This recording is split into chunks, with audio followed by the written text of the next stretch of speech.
नमस्कार दोस्तों, आपका अपने चैनल मनोज गुप्ता एकेडमी में आपका स्वागत है। दोस्तों आज हम लोग कक्षा 10वीं के गणित भाग 1 में प्रश्न संग्रह 3.4 का जो बाकी सवाल है वो करने वाले हैं। दोस्तों अभी तक आप लोगों ने इस चैनल को सब्सक्राइब नहीं किया तो प्लीज सब्सक्राइब और चैनल लाइक कीजिए और अपने फ्रेंड्स के साथ शेयर कीजिए। दोस्तों बाकी विषय के भी प्रश्न उत्तर के वीडियो बना करके अपलोड किया गया है, उसका लिंक आपको डिस्क्रिप्शन बॉक्स में दिया गया, आप लोग वहां पर जाकर के देख सकते हैं। तो आइए अब हम लोग चालू करते हैं प्रश्न संग्रह 3.4 का जो बाकी सवाल है वो। दोस्तों इसके पहले के वीडियो में हम लोगों ने क्वेश्चन नंबर 3 तक किया था, अब हम लोग क्वेश्चन नंबर 4 करते हैं। चौथे प्रश्न में क्या दिया गया है, किसी नाट्य गृह में कुर्सियों की कुल 27 कतारें हैं। पहली कतार में 20 कुर्सियां, दूसरी कतार में 22 कुर्सियां तथा तीसरी कतार में 24 कुर्सियां हो तो 15वीं कतार में कुल कितनी कुर्सियां होंगी तथा नाट्य गृह में कुल कितनी कुर्सियां होंगी। तो कहने का क्या मतलब है, हमको क्या बोल रहा है, यहाँ पे कुल मिलाकर के 27 कतारें हैं। पहली कतार है, दूसरी कतार है, तीसरी कतार है, चौथी कतार है, इस तरीके से टोटल 27 कतार है। ये पहली कतार हो गई, ये दूसरी कतार हो गई, ये तीसरी हो गई, चौथी हो गई, पांचवी हो गई, छठवीं हो गई, ऐसे करते करते करते करते 27 कतार है, 27 लाइन है। तो पहली लाइन में पहली कतार में कितना है, 20 कुर्सी है, दूसरी कतार में कितना है, 22 है, तीसरी कतार में कितना है, 24 है, इस तरीके से दिया गया है। और हमको क्या बोल रहा है, 15वीं कतार में कुल कितनी कुर्सियां होंगी। 15वीं कतार का मतलब क्या हो गया, हमको यहाँ पे T15 निकालना पड़ेगा। T15 में कुल कितनी कुर्सियां हैं पहले ये निकालना पड़ेगा। और यहाँ पे क्या बोल रहा है, नाट्य गृह में कुल कितनी कुर्सियां होंगी, तो नाट्य गृह में टोटल कुर्सी निकालना पड़ेगा हमको। तो नाट्य गृह का टोटल कुर्सी निकालने के लिए हम लोगों को क्या निकालना पड़ेगा, SN का फॉर्मूला लगा करके यह 27 निकालना पड़ेगा ना। देखोगे पहली कतार में 20 है, दूसरी कतार में 22 है, तीसरी कतार में 24 है, चौथी कतार में 26 आ जाएगा। तो इसके हल में क्या आएगा, हमको क्या बोल रहा है, नाट्य गृह में कुर्सियां दिया गया है, तो यहाँ पे लिखेंगे नाट्य गृह में कुर्सियों की संख्या कितनी है। देखोगे पहली कतार में यहाँ पे लिखेंगे पहली कतार में, पहली कतार में क्या हो जाएगा, T1 बनेगा हमारा। T1 कितना दिया गया, 20 कुर्सियां दिया गया। अब दूसरी कतार में तो यहाँ पे लिखते हैं दूसरी कतार में, दूसरी कतार में क्या हो जाएगा, T2 हो जाएगा। तो ये कितना है, 22 है। उसके बाद में तीसरी कतार में तो यहाँ पे लिखेंगे तीसरी कतार में, तीसरी कतार में कितना हो जाएगा, ये हो जाएगा T3। ये कितना हो गया हमारा, ये दिया गया है 24। इस तरीके से है। अब हमको क्या निकालना रहेगा, देखोगे 15वीं कतार की कुर्सियां निकालना है, मतलब क्या हो गया, T15 निकालना है। तो TN के फॉर्मूला में A और D जरूरत पड़ेगी। तो हम लोग यहाँ पे लिखेंगे प्रथम पद को हम लोग क्या लिखते हैं, A लिखते हैं। A क्या होता है, T1 होता है, इसलिए A बराबर T1 कितना है, ये है 20। तो हमारा A आ गया 20। अब हमको क्या निकालना है, सामान्य अंतर। यहाँ पे लिखेंगे सामान्य अंतर। तो सामान्य अंतर को हम लोग क्या लिखते हैं, D लिखते हैं। इसका फॉर्मूला क्या होता है, T2 माइनस T1 होता है। तो T2 कितना दिया गया, 22 माइनस यहाँ पे 20, 22 में से 20 कितना हो जाएगा, ये हो जाएगा 2। तो यहाँ पे हो गया D बराबर 2। अब हमको क्या निकालना है, यहाँ पे ध्यान से देखते हैं, 15वीं कतार में कुल कितनी कुर्सियां होंगी। तो यहाँ पे लिखेंगे 15वीं कतार में कुर्सियों की संख्या, कुर्सियों की संख्या, 15वीं कतार में कुर्सियों की संख्या को हम लोग क्या लिख सकते हैं, यहाँ पे T15 लिखेंगे।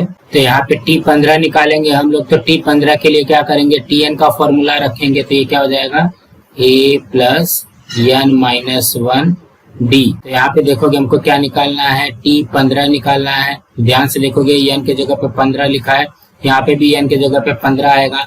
A का मान कितना है, 20 धन यहाँ पे N का मान कितना हो जाएगा, 15 माइनस 1 गुणे D कितना है, D है हमारे पास 2। अब यहाँ पे इसको हल कर देते हैं। तो ये कितना हो जाएगा, 20 धन 15 में से 1 गया, ये हो गया 14 गुणे 2। तो ये कितना हो जाएगा 20 धन 14 दूनी 28। 28 और 20 कितना हो जाएगा, ये हो जाएगा 48।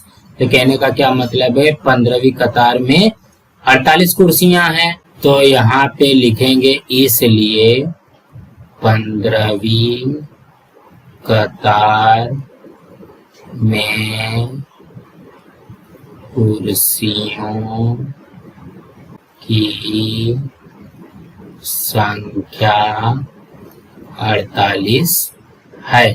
तो ये तो पहला प्रश्न आ गया। अब दूसरे प्रश्न में क्या बोल रहा है, नाट्य गृह में कुल कितनी कुर्सियां हैं। यहाँ पे टोटल निकालना पड़ेगा। तो यहाँ पे लिखेंगे नाट्य गृह में कुल कुर्सियों की संख्या कितनी हो जाएगी। देखो कुल कुर्सी बोला गया, मतलब हमको क्या निकालना पड़ेगा, यस 27 निकालना पड़ेगा। यहाँ पे यस 27 निकालने के लिए क्या करेंगे, यस एन का फॉर्मूला लगाएंगे। तो क्या फॉर्मूला होता है, एन बटे 2 बड़े ब्रैकेट में 2a प्लस यहाँ पे आ जाएगा एन माइनस 1 और ये हो गया हमारा डी। तो यहाँ पे मान रख देते हैं, ये है यह 27 बराबर एन के जगह पे 27 बटे 2 और यहाँ पे क्या हो जाएगा 2 गुणे ए के जगह पे 20 धन एन के जगह पे 27 माइनस 1 गुणे डी के जगह पे क्या आ जाएगा, ये आ जाएगा 2। इस तरीके से आ जाएगा। अब यहाँ पे इसको हल करते हैं तो ये कितना हो जाएगा, यह 27 बराबर ये कितना आया है 27 बटे में 2। अब यहाँ पे देखोगे 2 में 20 का गुणा करेंगे तो कितना हो जाएगा 40 धन देखोगे 27 में से 1 गया 26 गुणे 2 हो जाएगा। यहाँ पे लिखेंगे 26 गुणे 2। अब इसको हल कर लेते हैं। इसको अब कैसे हल करेंगे, 27 बटे में 2 और यहाँ पे ये हो जाएगा 40 धन 26 दूना ये आ गया 52। अब यहाँ पे इसको हल करेंगे 27 बटे में 2 गुणे देखो कि 40 में 52 जोड़ेंगे तो कितना हो जाएगा 92 हो जाएगा। अब यहाँ पे क्या करेंगे, ये इससे कट करेंगे। देखो कि 46 दूना 92 तो ये कितना हो जाएगा 27 गुणे 46। अब यहाँ पे गुणा कर देते हैं, 46 में 27 का गुणा करो, 7 छंग 42 का 2 हासिल 4, 7 चौक 28, 28 4 ये आ गया 32 गुणा का चिन्ह, 2 छंग 12 का 2 हासिल 1, 2 चौक 8, 8 और 1 9 ये कितना हो जाएगा 2 4 और 9 3 12 मतलब 1242। यहाँ पे कितना आ जाएगा 1242 कुर्सियां हैं। तो ये हो जाएगा हमारा यह 27 बराबर 1242। अब क्या पूछ रहा है, नाट्य गृह में कुल कितनी कुर्सियां होंगी। तो यहाँ पे लिखोगे नाट्य गृह में कुल 1242 कुर्सियां होंगी। इस तरीके से आएगा। तो कहने का क्या मतलब है, ज्यादा हमको घबराना नहीं है। सबसे पहले देखोगे पहली कतार में 20 कुर्सी, दूसरी कतार में 22 कुर्सी, तीसरी कतार में 24 कुर्सी। तो T1 T2 T3 निकाल दिया। अब प्रथम पद A बराबर T1 है तो A का मान आ गया 20, सामान्य अंतर D बराबर T2 माइनस T1 हो जाएगा तो D आ गया 2। अब यहाँ पे 15वीं कतार में निकालना है, मतलब हमको क्या निकालना है, T15 निकालना है। T15 के लिए Tn का फॉर्मूला में रख देंगे तो हमारा उत्तर आ जाएगा। अब दूसरे प्रश्न में क्या बोल रहा है, नाट्य गृह में कुल कितनी कुर्सियां, तो टोटल कतार कितना है 27 कतार है। तो यहाँ पे नाट्य गृह में कुल कुर्सियों की संख्या क्या हो जाएगी, यह 27 हो जाएगा। तो यह सेन का फॉर्मूला लगा देंगे तो हमारा उत्तर आ जाएगा। सो दोस्तों इसी तरीके से करना था। अब हम अगला प्रश्न करते हैं। 5वें प्रश्न में क्या दिया गया, कारगिल में किसी सप्ताह के सोमवार से शनिवार तक का तापमान दर्ज किया गया। बाद में ध्यान में आया कि दर्ज जानकारी अंक गणितीय श्रृंखला में है। मतलब हमको यहाँ पे अंक गणितीय श्रृंखला नहीं निकालना है, अंक गणितीय श्रृंखला में हमको दिया गया है। सोमवार तथा शनिवार का तापमान का योगफल मंगलवार तथा शनिवार के तापमान के योगफल से 5 अंश अधिक है। यदि बुधवार का तापमान -30 अंश सेल्सियस हो तो प्रत्येक दिन का तापमान ज्ञात कीजिए। तो कहने का क्या मतलब है, कारगिल में किसी सप्ताह के सोमवार से शनिवार तक, सोमवार मंगलवार बुधवार गुरुवार शुक्रवार शनिवार तक का तापमान दर्ज किया गया। और बाद में ध्यान में आता है कि जो भी हम लोगों ने तापमान दर्ज किया गया है वो अंक गणितीय श्रृंखला में है। और यहाँ पे कंडीशन क्या बोल रहा है, सोमवार तथा शनिवार का तापमान का योगफल मंगलवार तथा शनिवार के तापमान के योगफल से 5 अधिक है। और यहाँ पे क्या बोल रहा है, यदि बुधवार का तापमान -30 अंश सेल्सियस हो तो प्रत्येक दिन का तापमान ज्ञात कीजिए। तो हम लोग यहाँ पे क्या करते हैं, इसके हल में पहले लिखते हैं कारगिल में तापमान। सबसे पहले कौन कौन सा तापमान है देखोगे, पहला है सोमवार का, उसके बाद में मंगलवार का, फिर बुधवार का, उसके बाद में गुरुवार का, उसके बाद में शुक्रवार, उसके बाद में क्या है, शनिवार। इस तरीके से हमको दिया गया है। तो हम लोग यहाँ पे क्या करेंगे मालूम है, इसमें किसी भी बीच वाला जो रहेगा ना, बीच वाले को हम लोग पकड़ लेते हैं ए ना। तो यहाँ पे देखो कि जब ए रहेगा तो मंगलवार वाला क्या हो जाएगा, a-d हो जाएगा। सोमवार वाला क्या हो जाएगा, a-2d हो जाएगा। और यहाँ पे प्लस वाला कर देंगे तो ये हो जाएगा a+d हो जाएगा। और ये हो गया a+2d और यहाँ पे a+3d। इस तरीके से बन जाएगा। तो कहने का क्या मतलब है, हमको इस तरीके से पहले बना लेना है।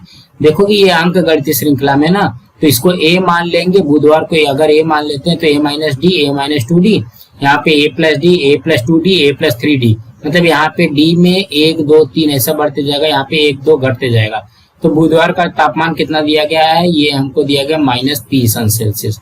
देखोगे यहाँ पे लिखा हुआ है, यदि बुधवार का तापमान -30 अंश सेल्सियस हो तो प्रत्येक दिन का तापमान ज्ञात करो। हमको ना यहाँ पे बुधवार का a बराबर -30 दिया गया है, बाकी का हमको यहाँ पे निकालना है। तो देखोगे a का मान अगर -30 दिया गया है तो यहाँ पे d का मान निकलेगा तब भी तो आएगा। हम लोग यहाँ पे लिखते हैं प्रश्नानुसार, ठीक है। अभी आप देखोगे प्रश्नानुसार में क्या बोल रहा है, सोमवार तथा शनिवार के तापमान का योगफल। यहाँ पे क्या आएगा, ये हो जाएगा सोमवार धन, देखोगे योगफल बोला गया है तो धन, ये आ जाएगा शनिवार, ये किसके बराबर है, देखोगे यहाँ पे बोल रहा है मंगलवार तथा शनिवार के तापमान का योगफल से 5 अधिक है। यहाँ पे लिखेंगे मंगलवार धन शनिवार धन 5 अधिक है। देखोगे ये 5 अंश अधिक हो गया, तो ये क्या हो जाएगा, देखो सोमवार का कितना है, a-2d है, तो ये हो जाएगा a-2d प्लस शनिवार का कितना है, a+3d है, बराबर मंगलवार का कितना है, a-d है, a-d है, प्लस शनिवार का क्या है, a+3d है, a+3d है, धन ये आ गया 5 अंश सेल्सियस। इसी तरीके से आएगा, देखोगे सोमवार का a-2d, शनिवार का a+3d, मंगलवार का a-d और शनिवार का a+3d, इस तरीके से आ जाएगा। अब यहाँ पे ब्रैकेट ओपन करते हैं तो देखोगे क्या हो जाएगा, a-2d प्लस a+3d बराबर a-d प्लस a+3d प्लस ये आ गया 5 अंश सेल्सियस। अब यहाँ पे इसको सॉल्व करते हैं, देखोगे ये a है और a है, a कितना हो जाएगा, ये हो जाएगा 2a, उसके बाद में -2d प्लस 3d, ये कितना हो जाएगा, ये हो जाएगा +d बराबर, यहाँ पे भी क्या हो जाएगा, a और a, ये आ जाएगा 2a ना। तो यहाँ पे -d प्लस 3d, ये हो जाएगा +2d धन, ये आ गया 5 अंश। अब यहाँ पे क्या करते हैं, देखोगे ये जो धन 5 है ना, इसको इधर ही रहने दो, ये बाकी जो है इसको यहाँ पे लेके आओ, कहाँ पे, बराबर के इस साइड में। तो ये क्या हो जाएगा, 2a धन d, ये वैसे का वैसे ही है। अब यहाँ पे देखोगे +2a है, इस साइड जाएगा तो क्या जाएगा, -2a, उसके बाद में यहाँ पे +2d है, इस साइड जाएगा तो क्या जाएगा, -2d बराबर, ये आ गया 5। अब यहाँ पे ध्यान से अगर हम लोग देखते हैं, देखोगे 1 + 1 - कट जाएगा, तो d माइनस 2d कितना हो जाएगा, ये आ जाएगा माइनस d बराबर 5। तो यहाँ पे देखोगे d का भी मान आ गया हमारा -5। बस इतना ही करना है। देखोगे यहाँ पे d का मान आ गया और यहाँ पे a का मान दिया गया है -30, मतलब बुधवार का मान दिया गया है -30। तो प्रत्येक दिन का तापमान ज्ञात करो। तो यहाँ पे क्या करेंगे, यहाँ पे लिखेंगे सबसे पहले सोमवार का ज्ञात करते हैं। तो सोमवार का कितना हो जाएगा, a-2d है ना। तो ये कितना हो जाएगा, a का मान कितना है, a का मान है -30 माइनस 2 गुणे d का मान है -5। ये कितना हो जाएगा, यहाँ पे हो जाएगा -30 और माइनस माइनस का गुणा होगा तो ये हो जाएगा धन 10 हो जाएगा। देखोगे 2 पंचे 10, ये कितना हो जाएगा, ये आ जाएगा -20 अंश। तो यहाँ पे लिखेंगे सोमवार का तापमान आ गया -20 अंश सेल्सियस। अब किसका निकालेंगे, मंगलवार का निकालेंगे। तो मंगलवार का क्या दिया गया, तो यहाँ पे लिखते हैं मंगलवार का क्या है, a-d है। तो यहाँ पे क्या हो जाएगा, यहाँ पे ध्यान से देखोगे a का मान है -30 माइनस d का मान है -5 ना। तो ये क्या हो जाएगा, -30 माइनस माइनस का गुणा होगा तो ये कितना हो जाएगा, +5 हो जाएगा। -30 + 5 -25 अंश सेल्सियस आ जाएगा। तो यहाँ पे लिखेंगे मंगलवार का आ गया -25 अंश सेल्सियस। अब हमको बुधवार का निकालना है। यहाँ पे देखोगे बुधवार के लिए क्या है, बुधवार का a बराबर -30 दिया ही गया है, तो इसको करने की जरूरत नहीं है। अब किसका निकालते हैं, गुरुवार का। यहाँ पे देखोगे गुरुवार में क्या है, a + d है। तो a का मान कितना है, -30 है प्लस d का मान है -5। ये कितना हो जाएगा, देखोगे -30 - 5, ये आ जाएगा -35 अंश सेल्सियस। तो यहाँ पे गुरुवार का तापमान कितना हो जाएगा, -35 अंश सेल्सियस। अब किसका निकालते हैं, शुक्रवार का। तो यहाँ पे लिखेंगे शुक्रवार के लिए हम लोगों ने क्या माना है, a + 2d।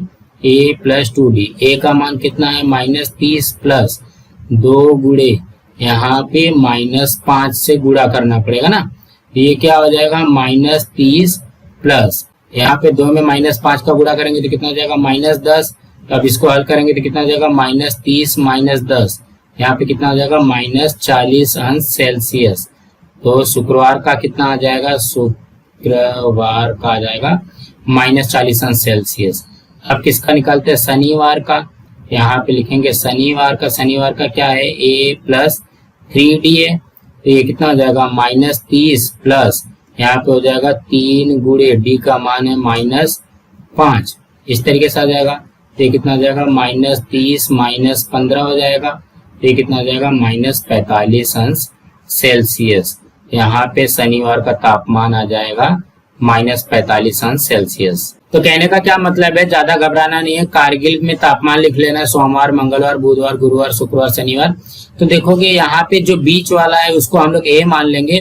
तो देखोगे उसके पहले a - d, बाद में a + d, फिर उसके पहले a - 2d, a + 2d, और ये यहाँ पे a + 3d आ जाएगा। तो यहाँ पे देखोगे बुधवार का तापमान दिया गया -30 अंश सेल्सियस, तो यहाँ पे a बराबर -30 अंश रख लेंगे। तो मतलब बुधवार का तापमान -30 अंश सेल्सियस रख लिया। अब प्रश्नानुसार में क्या आ जाएगा, सोमवार धन शनिवार का तापमान मंगलवार धन शनिवार से 5 अंश अधिक है। तो यहाँ पे मंगलवार धन शनिवार धन यहाँ पे 5 अंश सेल्सियस आ जाएगा। अब सोमवार का तापमान क्या है, a - 2d, शनिवार का a + 3d, फिर मंगलवार का है a - d, शनिवार का है a + 3d, धन यहाँ पे 5 आ जाएगा। तो हम लोग यहाँ पे क्या करेंगे, सबका ब्रैकेट ओपन कर लेंगे। जब ब्रैकेट ओपन हो जाएगा तो यहाँ पे ये वाला भाग एक साथ में जोड़ेंगे। देखोगे a 2a हो जाएगा और -2d और यहाँ पे 3d, ये कितना हो जाएगा, d आ जाएगा। और यहाँ पे a 2a हो जाएगा -d + 3d, ये 2d हो जाएगा, धन 5 हो जाएगा। अब यहाँ पे क्या करते हैं, 2a + 2d को यहाँ पे प्लस हो रहा है, इस साइड लेके जाएंगे तो माइनस करना पड़ेगा। तो ये देखोगे -2a और -2d हो जाएगा। अब यहाँ पे 2a से 2a कैंसिल हो जाएगा, 1 + 1 - कैंसिल हो जाता है, d - 2d, ये हो जाएगा -d बराबर 5। तो इसको लिख सकते हैं d बराबर -5। अब यहाँ पे देखोगे d का मान आ गया -5 और a का मान आया है -30। अब यहाँ पे इसको सब में इसकी वैल्यू रख देना है, हमारा उत्तर आ जाएगा। सो दोस्तों इसी तरीके से करना है। अब हम अगला करते हैं। छठवें प्रश्न में क्या दिया गया, अंतरराष्ट्रीय पर्यावरण दिवस के उपलक्ष्य में त्रिभुजाकार जमीन पर वृक्षारोपण कार्यक्रम आयोजित किया गया। पहली पंक्ति में 1 पौधा, दूसरी पंक्ति में 2 पौधे और तीसरे पंक्ति में 3 पौधे, इस प्रकार 25 पंक्तियों में पौधे लगाए गए। तो कुल कितने पौधे लगाए गए? तो सबसे पहले यहाँ पे हम लोग समझते हैं, एक त्रिभुजाकार जमीन है। यहाँ पे देखोगे पहली पंक्ति में, मतलब यहाँ पे पहले पंक्ति में 1 पौधा लगाया गया, दूसरी पंक्ति में 2 पौधे लगाए गए, तीसरी पंक्ति में 3 पौधे लगाए गए। ऐसे करते करते यहाँ पे 25वीं पंक्ति में कितना लगेगा, 25वीं पंक्ति में 25 पौधे लग जाएंगे। तो यहाँ पे कम बन रहा है, हम लोग यहाँ पे समझते हैं कि 25वीं पंक्ति में 25 पौधे लगेंगे। तो हमको क्या बोल रहा है, तो कुल कितने पौधे लगाए गए, मतलब यहाँ पे जो ये T1 दिया गया है, T2 दिया गया है, T3 दिया गया है, तो हमको यस 25 निकालना है। तो यस 25 के लिए हमको क्या चाहिए, यस एन का फॉर्मूला चाहिए, तभी तो निकलेगा ना। टोटल निकालना है ना, देखोगे कुल कितने पौधे लगाए गए। तो यहाँ पे त्रिभुजाकार जमीन में कुल कितने पौधे लगाए गए, तो यस एन का फॉर्मूला लग जाएगा। तो यहाँ पे यस 25 निकालना पड़ेगा हमको। तो यहाँ पे इसके हल में लिखेंगे त्रिभुजाकार जमीन पर पौधों की संख्या, ये कितना कितना दिया गया है हमको, देखोगे क्या बोल रहा है, पहली पंक्ति में 1 पौधा, यहाँ पे लिखेंगे पहली पंक्ति में, पहली पंक्ति में मतलब क्या हो गया, T1 हो जाएगा, यह आ जाएगा 1। उसके बाद में दूसरी पंक्ति में, दूसरी पंक्ति में, दूसरी पंक्ति के लिए क्या करेंगे, T2 हो जाएगा, ये हो जाएगा 2। उसके बाद में तीसरी पंक्ति में, तीसरी पंक्ति में, तीसरी पंक्ति के लिए क्या हो जाएगा, T3 हो जाएगा, यहाँ पे 3 पौधा। तो क्या बोल रहा है, तो कुल कितने पौधे लगाए गए, तो इसके लिए हमको क्या निकालना है, यस-एन निकालना है। तो यस-एन के लिए क्या चाहिए, ए और डी चाहिए। तो यहाँ पे लिखेंगे प्रथम पद बराबर ए बराबर, यहाँ पे T1 होता है, तो ये क्या हो जाएगा, ए बराबर 1 आ गया। ठीक है, अब यहाँ पे सामान्य अंतर निकालेंगे, डी निकालेंगे। यहाँ पे लिखेंगे सामान्य अंतर बराबर डी बराबर T2 माइनस T1। तो T2 कितना है, 2 माइनस 1 बराबर, ये आ जाएगा 1। तो डी का मान कितना आ गया, 1 आ गया, और ए का मान भी 1 आया है। तो यहाँ पे लिखेंगे 25 पंक्तियों में कुल पौधों की संख्या को हम लोग क्या लिखेंगे, हम लोग लिखेंगे यस 25, मतलब यस 25 निकालना है। मतलब हम लोग यहाँ पे क्या निकालेंगे, यस एन निकालेंगे। तो यस एन का फॉर्मूला क्या होगा, एन बटे 2, और यहाँ पे बड़े ब्रैकेट में 2a प्लस एन माइनस 1, और यहाँ पे आ जाएगा डी। तो हम लोगों को क्या निकालना है, यस 25 निकालना है। तो ये क्या हो जाएगा, यस 25। अब यहाँ पे देखोगे एन के जगह पे 25 रखा है, तो यहाँ पे भी एन के जगह पे 25 आ जाएगा, 25 बटे 2, और यहाँ पे हो जाएगा 2 गुणे ए का मान 1 है धन, एन का मान 25 माइनस 1 गुणे यहाँ पे डी का मान भी 1 है। अब इसको हल कर देंगे तो हमारा उत्तर आ जाएगा। यहाँ पे इसको हल कैसे करेंगे, देखोगे 25 बटे में 2, यहाँ पे हो जाएगा 2 1 कम 2 धन 25 में से 1 गया 24 गुणे 1 ना, ये क्या हो जाएगा 25 बटे में 2, और यहाँ पे हो जाएगा 2 धन 24 से कम 24, तो ये क्या हो जाएगा 25 बटे में 2 गुणे 24 और 2, ये हो गया 26। अब यहाँ पे देखोगे ये कटेगा क्या, इसको कट कर दो, 13 दूनी 26, मतलब क्या हो गया 25 गुणे 13।